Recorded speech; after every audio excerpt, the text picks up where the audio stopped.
Hello mga kakoker! For today's video, magluluto ako ng arroz akala cubana class A. Okay, so medyo tipid lang tayo ng kaunti ng ingredients. Ayan guys, nilagay ko na yung half kilo na ground pork sa kaldero. Ayan. Kasi mataba naman yung pork, so hindi na kailangan lagyan ng mantika or oil. So, di na natin kailangan gumamit ng oil. So, ayan. Then, pagkatapos nilagyan ko siya ng black pepper. A half of teaspoon of black pepper. Then, 1 chopped onion and 6 cloves of garlic. Ayan. I chopped it already a while ago. Kasi, mahirap pala tayong cameraman. And then, nilagay ko rin yung 2-piece chopped carrots. Ayan, 2 piece, I chopped 2 piece of carrots. And then, bay leaf. Ayan. Lagay ko na yung bay leaf. Then, ayan na. So, ayan, stir fry natin siya. So, kung kita nyo guys, hindi ko na siya iginisa. So, gigisa lang siya sa sarili niyang mantika kasi mataba na yung pork, so no need na. So kailangan lang ihalo-halo na lang sila hanggang siya maluto yung ground pork at saka yung carrots. Maluluto lang yan guys. Ayan, hayaan natin siya. So ayan, medyo madali na siya maluto. Yan, mabasa yung atas o yung taba ng baboy. Ayan. So, siya mismo yung magisa sa sarili niyang mantika. Hindi na kailangan. Sobrang taba na kasi Ayan. So, hindi ako talaga gumagamit. Pag nagluto ako ng mga ground pork, guys, hindi ako gumagamit ng mantika. Inuuna ko lang yung baboy. Ayan.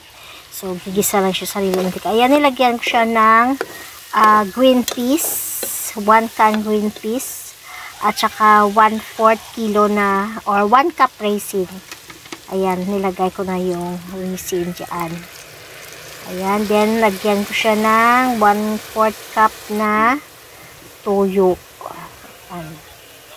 Ayan siya. Ayan. 1/4 cup na toyo. 1/8 cup na toyo pala. 1/8 cup na toyo. Ayan. So, stir fry na natin siya. Ayan, ang bango-bango na guys. So, natakam-takam na ako sa aking niluluto. Ayan. Ayan, sarap yung aking arroz ala cubana. Ayan. So, ayan, stir fry na. No? Madali lang yung lutuin guys.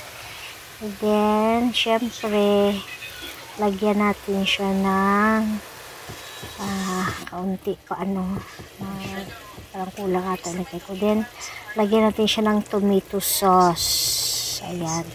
So nagyan ko siya guys ng tomato sauce. 1 cup tomato sauce or 1 sachet na yan.